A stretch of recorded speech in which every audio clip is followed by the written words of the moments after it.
इस डोडा कॉन्स्टिट्यूंसी में, जिसकी आप 2 कॉन्स्टिट्यूंसियां बनी, गुज़िश्ता 20 साल से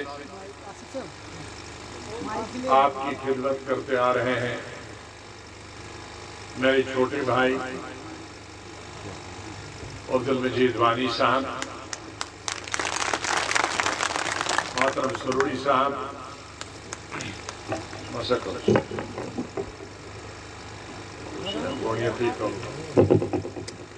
क्या कर हेलो, अब ठीक हो गया। साबका एमएलसी नरेश गुप्ता साहब, मोहतरम असलम वानी साहब, मोहम्मद असलम गोनी साहब। अब यहाँ वानी के आए हैं तो हम सभी जिस तरह से खिला रहे हैं, हम सबको वानी बना दिया। Yazın kokar kam kanal, not just written out, but I will be wani within the book.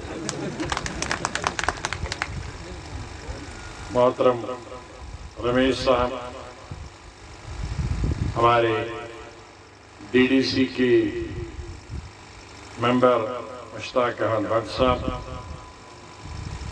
यहाँ बीडीसी के चेयरमैन शबीर अहमद नाइक साहब, कहारा से बीडीसी की चेयरमैन फातिमा जी, मोहतरम जावेद इकबाल मालिक साहब, मोहम्मद अब्दुल रशीद बांडी साहब, मोहम्मदुल्लाह बांडी साहब, चौधरी अब्दुल लतीफ नाइक साहब, मोहम्मद अशरफ मलिक साहब, हमारे नौजवान साथी जो बहुत अभी एक्टिव हैं, मोहम्मद आसिफ जान गप्तू साहब, इश्तियाक अहमद बेग साहब, कैप्टन साहब जिन्होंने कुछ दिन पहले ही ज्वाइन किया था।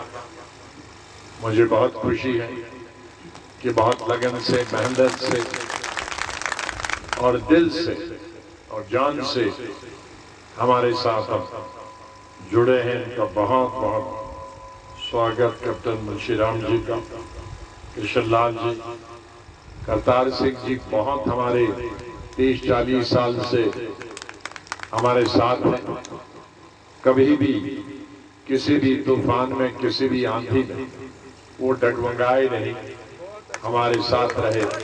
उनका बहुत बहुत शुक्रिया। वसीम राजा साहब, मास्टर अब्दुल रहमान भट्ट साहब, मोहम्मद शफी मागरे साहब, गुलाम महिउद्दीन वानी साहब, मुबशर हुसैन वानी साहब, रजनी देवी जी, महबूब साहब, और यहाँ दूर दूर से आए हुए मेरे बुजुर्गों, नौजवानों और बच्चों, सबसे पहले जो हमारे साथी आज हमारे बीच में नहीं है, उनको हम खिराजे अकीदत पेश करते हैं और उनके लिए दुआ करते हैं अल्लाह ताला उन्हें जन्नत नसीब करे, जो हमारे बीच में इस इलाके के नहीं।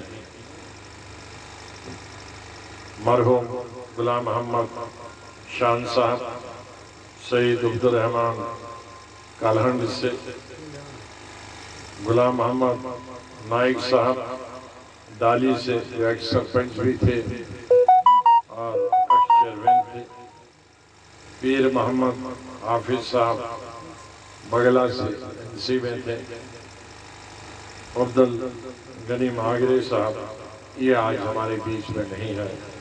अल्लाह ताला उन सबको जन्नत नसीब करे और उनको, उनके अहल व अयाल सब्र अल्लाह बख्शे। बहुत सारी तकरीरें मेरे साथियों में की,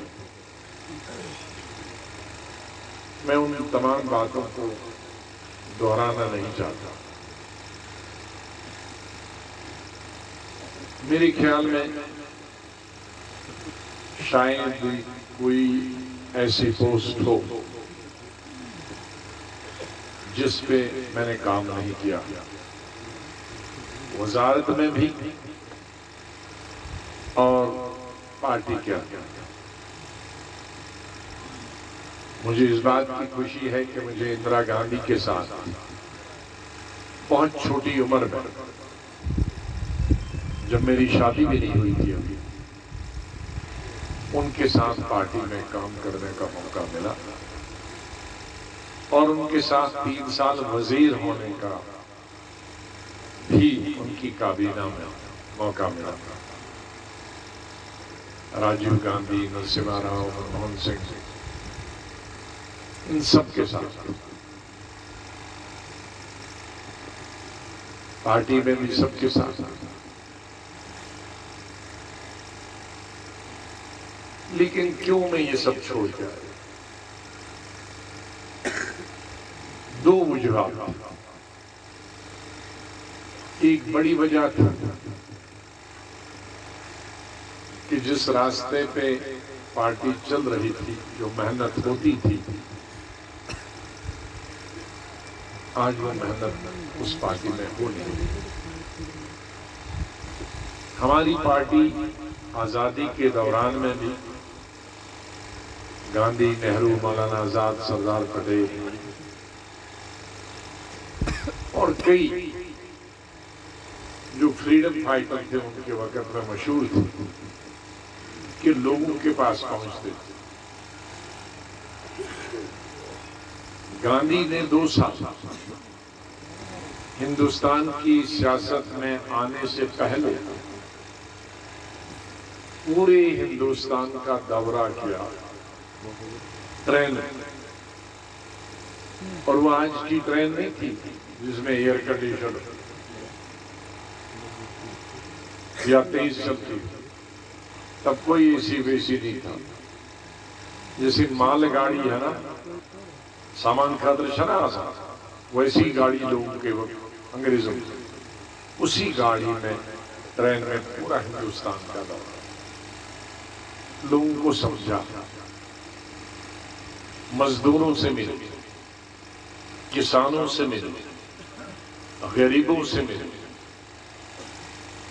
मस्कीनों से मिले, मर्दों से मिले, औरतों से मिले, हिंदू से मिले, मुसलमानों से मिले, उनकी तकलीफें समझी और 2 साल हिंदुस्तान को समझने के बाद, उनकी तकलीफों को समझने के बाद उन्होंने फिर महज खड़ा किया अंग्रेजों के खिलाफ और कामयाबी हासिल की।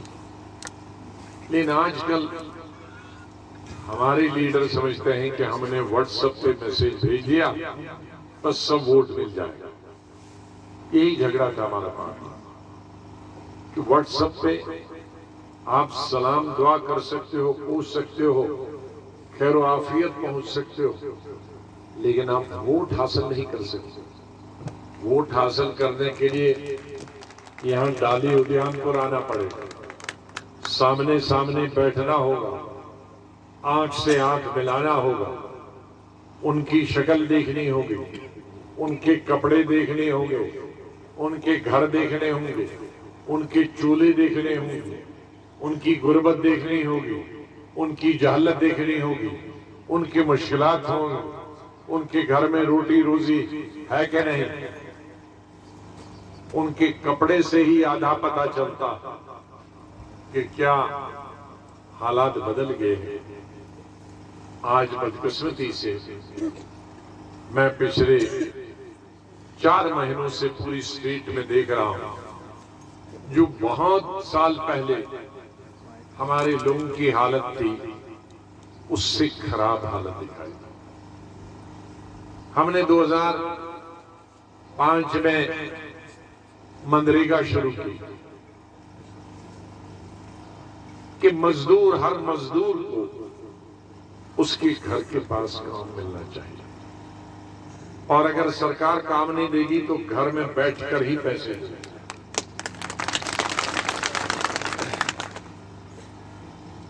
उसका नतीजा ये निकला कि कुछ साल पहले बाद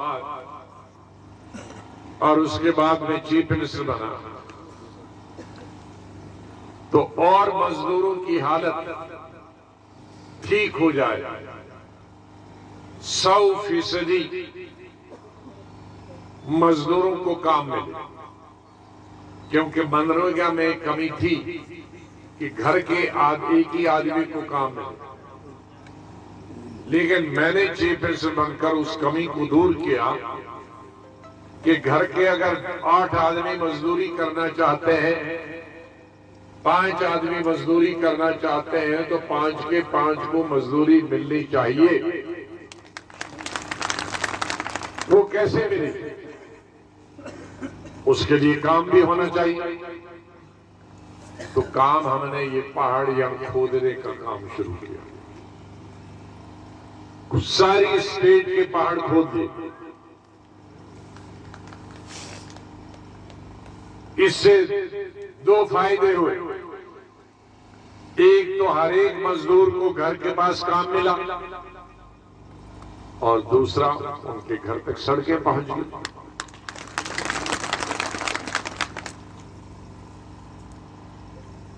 तीसरा, हिंदुस्तान में भी सड़कें बनाने का प्रोग्राम था, लेकिन जमींदारों ने मुफ्त देनी थी। जम्मू कश्मीर हिंदुस्तान की तारीख में पहली स्टेट जहां मैंने जमीन का मुआवजा भी दिया इन सड़कों को बनाने के लिए। किसी और हिंदुस्तान की स्टेट में कोई मुआवजा इन सड़कों को गांव को जोड़ने के लिए नहीं। गांव में सड़कें, शहरों में अस्पताल, college, medical college, degree college, गांव में ब्लॉक ने अब तक तहसील, पंचायत, इन पे काम शुरू हुआ। तो एक घर का, फिर एक शिफ्ट में नहीं, 2 शिफ्टों में 3 शिफ्ट। अगर एक शिफ्ट में किसी को काम नहीं मिलेगा तो दूसरी, तीसरी में। उसका नतीजा क्या हुआ? जब मैं भलेसा मिसाल के तौर पर मैं भलेसा गया, कुछ साल भर के बाद तो मैं पहचान नहीं पाया। मैंने सबकी टीम देख ली। अरे मैंने कहा ये टीम कैसे? तो कहा ये जी सब ये मजदूरी जो मिल रही है, हर मजदूर को मजदूरी मिल रही है, काम मिल रहा है। कोई आदमी तो दिन में भी काम करता है, दूसरी शिफ्ट में भी काम करता है, डबल पैसे मिल रहे हैं। त्रिखान को काम मिल रहा है, मेसन जो सुना वो दूसरे उसको भी काम मिल रहा है। हर ठेकेदार, छोटा बड़ा मेट, सबके पास काम। तो ये 3 उसकी वजह से। लेकिन आज कई साल के बाद, 15 साल के बाद देखता हूं, कल जिस इलाके में मैं बंजवा में गया तो वहां के मेरे शेड्यूल ट्राइब के 2-3 भाई जब स्टेज से निकल रहे थे तो मैं उनसे पूछा, कहा मेरे साथ यहां फारूक साहब भी पीछे, फातिमा जी के खावंदे मोहतरम शिकारी साहब, लोगों को 2 वक्त के लिए नहीं, 1 वक्त के लिए भी खाना नहीं मिलता।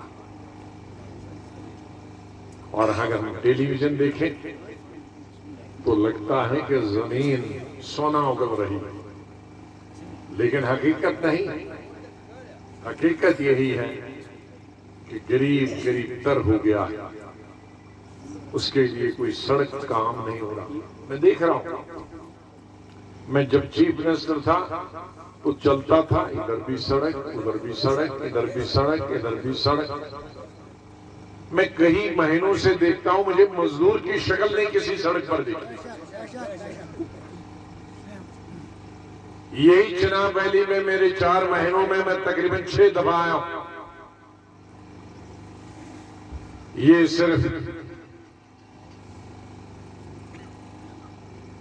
डोडा के और कहरा के नहीं, ठाठरी के बीच में 2-4 मजदूर दिखते हैं। हमारे मुल्क में उसमें 5-6 हजार मजदूर मिलते थे। छोटी सड़कों पे, नई सड़कों पे मजदूर ही मजदूर दिखते थे। गाड़ी निकालना मुश्किल हो जाता था।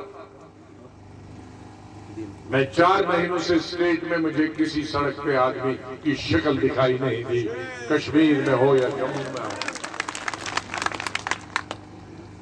कोई बिल्डिंग मैंने सरकारी बनते नहीं देखी, कोई अस्पताल बनते नहीं देखा,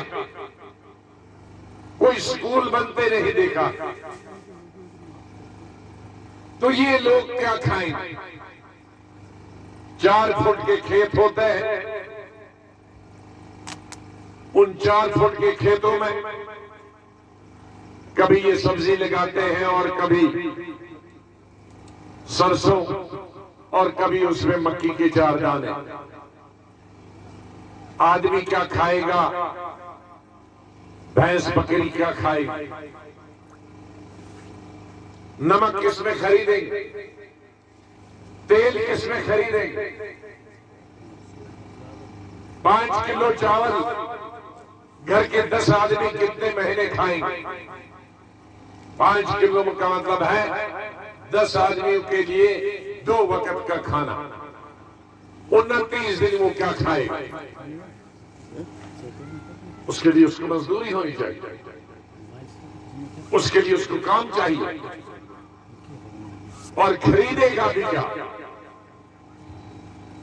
जिसकी कीमत 10 साल पहले 400 रुपए थी, आज 1600 रुपए। तेल महंगा, डीजल महंगा, पेट्रोल महंगा, गैस महंगी, चीनी गायब,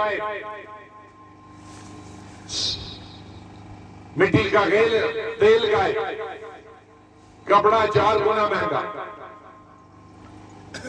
तो पहनेगा क्या, खाएगा क्या, चलाएगा क्या और जाएगा कहां? इसलिए इन हालात को देखते हुए मैंने कहा अल्लाह के पास जाने का वक्त आ गया। उम्र जब बढ़ती है, उससे जाने से पहले अपने घर को देखो। बहुत जिंदगी दी हमने हिंदुस्तान। मेरे साथी ने ठीक कहा कि मैंने कांग्रेस से जितना लिया है उससे 1000 गुना दिया है। सूद अभी भी मेरा सूद दर्द सूद, वो पार्टी अभी 1000 साल भी वापस नहीं कर सकती। कौन सी स्टेट है जो मैंने उनको जिता के नहीं दी? हिंदुस्तान की, जहां मैंने उनको हुकूमत बना के नहीं। आज क्यों नहीं बना?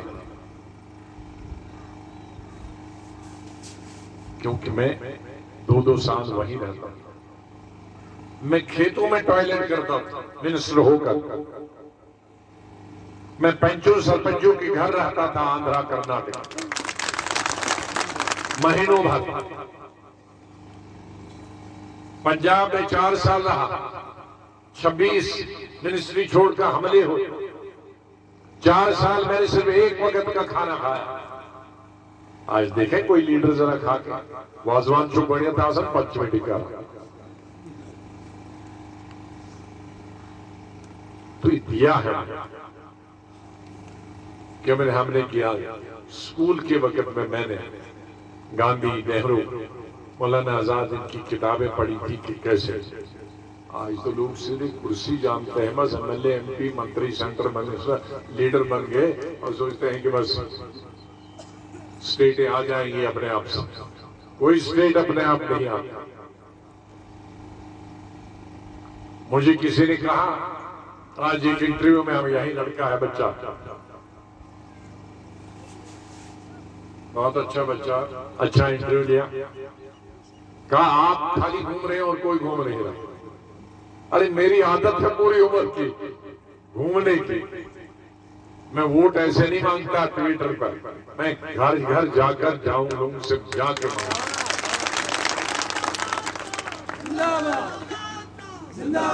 मैं उनकी मदद मांगता, उनकी सपोर्ट मांगता। मैं कभी मजहब की बुनियाद पर, कभी मैंने वोट नहीं मांगा। मैं जब स्टूडेंट था कश्मीर में,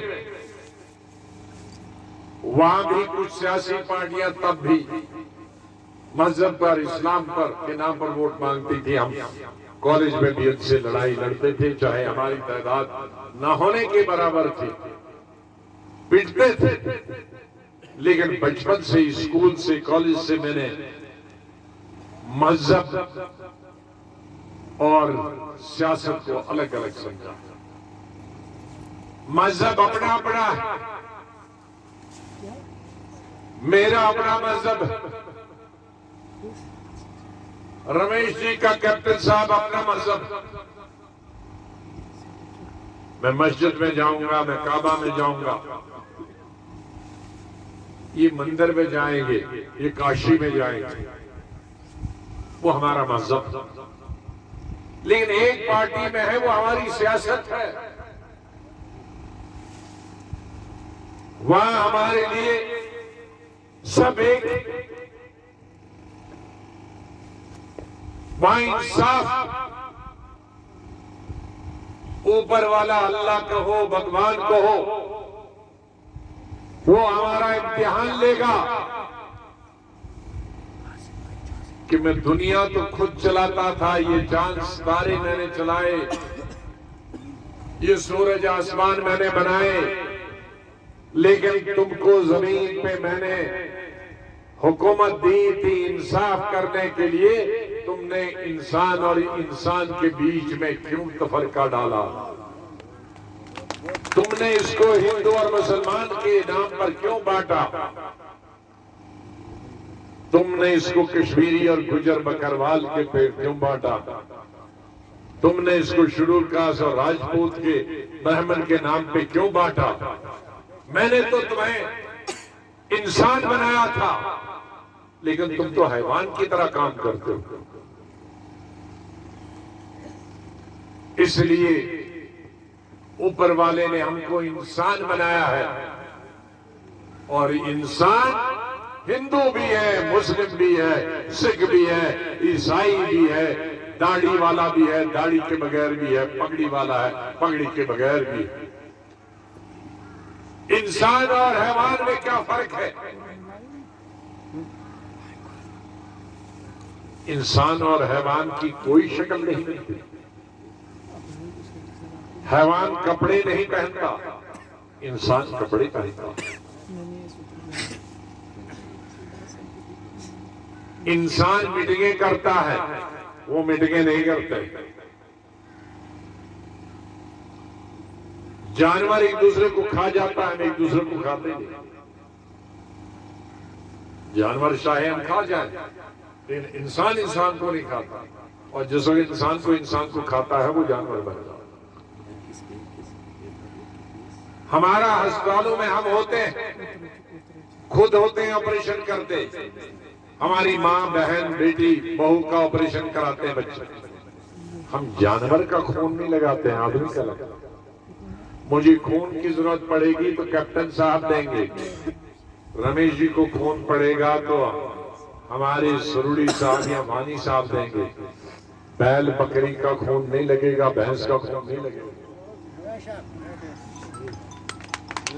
तो उसका मतलब है कि वो अलग जात है, हम अलग जात। और अगर जब हिंदू का खून मुसलमान को लगेगा और मुसलमान का खून हिंदू लगेगा, उसने का मतलब है कि अल्लाह ने हमको एक बनाया।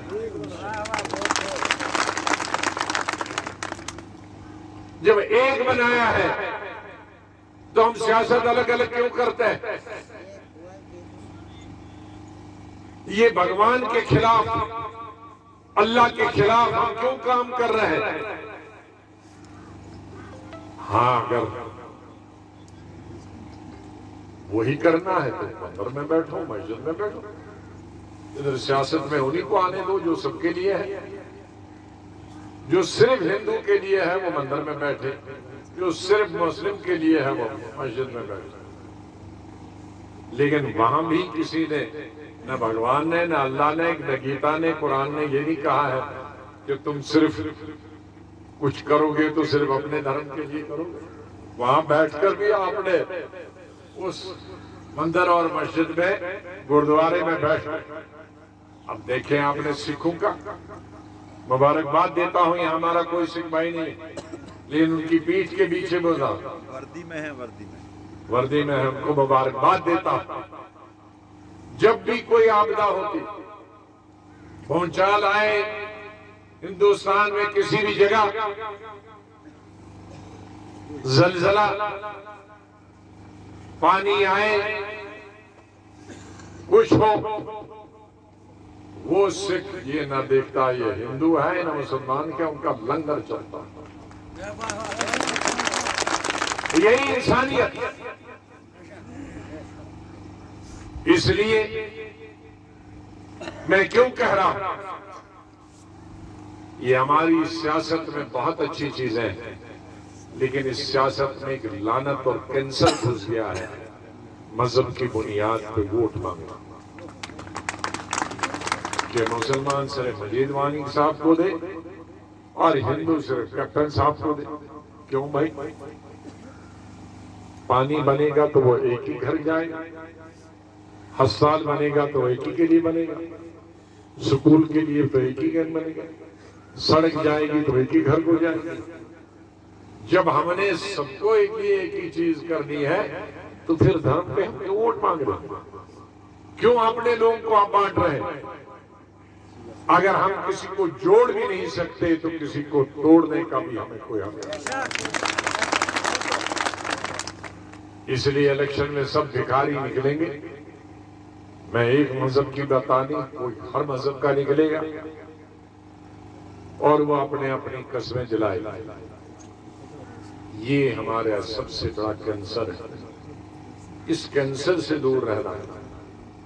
कैंसर से ज्यादा खतरनाक, कैंसर अगर मुझको होगा तो मैं ही मरूंगा, लेकिन ये बीमारी पूरे समाज को मार देगी, पूरे इलाके को मारेगी, पूरी कौम को मारेगी, रियासत को मारेगी, मुल्क को मारेगी।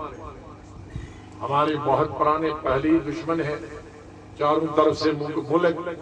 अब हम और हर घर में, हर गांव में एक और दुश्मन को पैदा कर रहे हैं। इसलिए उन सियासी सौदागरों से जिनको इससे फायदा मिलता है, उनकी बात एक कान से सुनो, दूसरे से निकाल दो और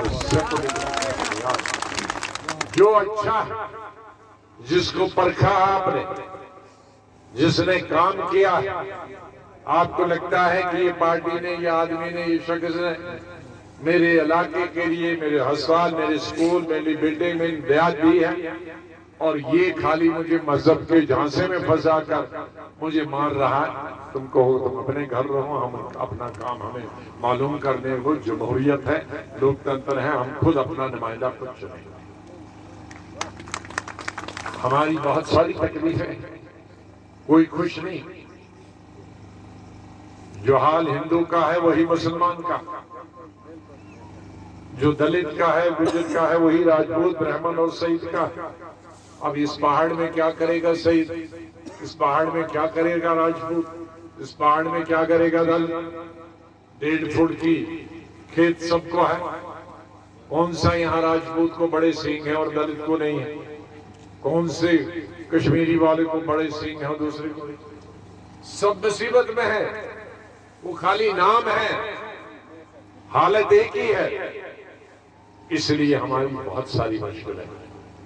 उन मुश्किलों के लिए मैं आप के साथ कंधे के साथ कंधा मिलाकर और आपका बोझ और आपका कुछ बोझ हल्का हो जाए।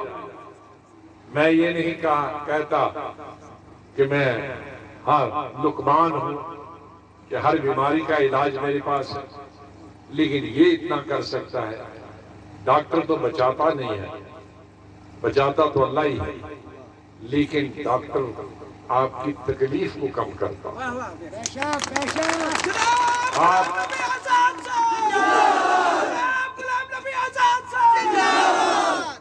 आपका कोई जिस्म में बीमारी है उसको निकाल देता है, आपकी कुछ उम्र बढ़ जाती है।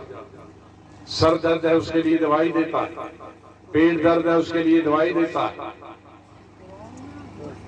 तो मैं एक डॉक्टर के तौर एक मरीज की, एक किसान की, एक मजदूर की, एक पढ़े लिखे जो मेरे बच्चे हिंदू है या मुसलमान, जो एमए है, एलएलबी है, पीएचडी, जिनके वालिद ने मजदूरी करके सड़कों पर गर्मी में, सर्दी में, बर्फ में, बारिश में, उनके हाथों पे, पांव पे छाले हैं, बच्चों को पढ़ाया है। वो बच्चा आज डिग्री हासिल करके इतना मायूस है, और आपकी अपनी मायूसी को कम करने के लिए वो ड्रग खा रहा है, दवाइयां खा रहा है। उससे बदकिस्मती हमारी लिए क्या हो सकती। उस बीमारी से उनको निजात दिलानी है और उन्हें रोजगार देना है, ताकि वो भी फले फूले, शादी करे, बच्चे हो, उसकी जिंदगी बढ़े। ये मुल्क, ये जगह हमारी, ये जिंदगी हमारे जीते जी हमारे लिए जहन्नम न बने, दोज़ख न बने, तो कम से कम कुछ अच्छा जीने के काबिल तो बन जाए, रहने के काबिल तो बन जाए। उस दुख और दर्द में शामिल होने के लिए, आपके दुख और दर्द को बांटने के लिए ये आप तक है, और उसमें हमारी सभी साथी हैं। जमीनें आपकी नहीं थी, इसीलिए मैंने जो जमीनें सरकार की सालों से आपके साथ थी, मैंने आपके नाम कर दिया। जरूरी नहीं हरा दी, वो मैंने हिंदू नहीं देखा, मुसलमान नहीं देखा, मैंने गरीब नहीं देखा, मैंने गुजर बकरवाल नहीं देखा, ब्राह्मण राजपूत नहीं देखा, जो गरीब है। मेरे सामने दो ही कौमें हैं, गरीब और अमीर। अगर वो मुसलमान है, हिंदू है, वो गरीब है, तो बस उसकी एक नस्ल, गरीब और अमीर है तो एक। मेरे सामने गरीब की नजर, वो कानून ने खत्म किया, हमारी सड़क सरकार आई, वही ट्रिपल शिफ्ट लगेगी, वही सड़कें मुकम्मल होंगे, वही स्कूल कॉलेज बनेंगे, वही हर मजदूर को मजदूरी मिलेगी, हर किसान प्रखान को मजदूरी मिलेगी, और हर बच्चे के लिए रोजगार ढूंढा जाएगा, मिलेगा। जो हजार लाखों लोग अभी 2-2, 3-3 हजार पे हैं, उनको पक्का किया जाए। और ये ड्रग जो बीमारी है, दवाइयां, इसको जहन्नम में हम पहुंचा देंगे। इस तरह की कोई बीमारी नहीं।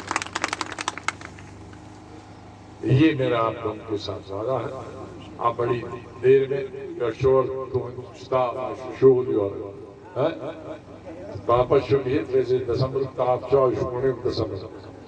Desember है ना, तो ये अर्जी पड़जी का इसने कैसे करो। लिहाजा आपका बहुत शुक्रिया। मैं अंदाजा लगा सकता हूँ कि किन पहाड़ों से आप आए हैं, इन पहाड़ों पर फिर चढ़ना है, मगर आग फायदे चुआ। आजकल जो बीमारी है सबसे सच डायबिटीज, शुगर, ये मैं इस गाड़ी में ज्यादा चल रहा है, मुझे ज्यादा शुगर ना शुगर की मैं आपको बताऊं, जो चलेगा उसको कोई शुगर नहीं। लिहाजा अगर आख मुसीबत चौ पकने मत ब्याख में चौरी रहमत कि पकड़ने कि ये कम ज्यादा किलोमीटर से किलोमीटर कैसे पके, तब साथ रोज ये ना क्या शुगर ये कैसे। लिहाजा बहुत बहुत शुक्रिया आपका। खुदा हाफिज़, अस्सलाम वालेकुम। जय।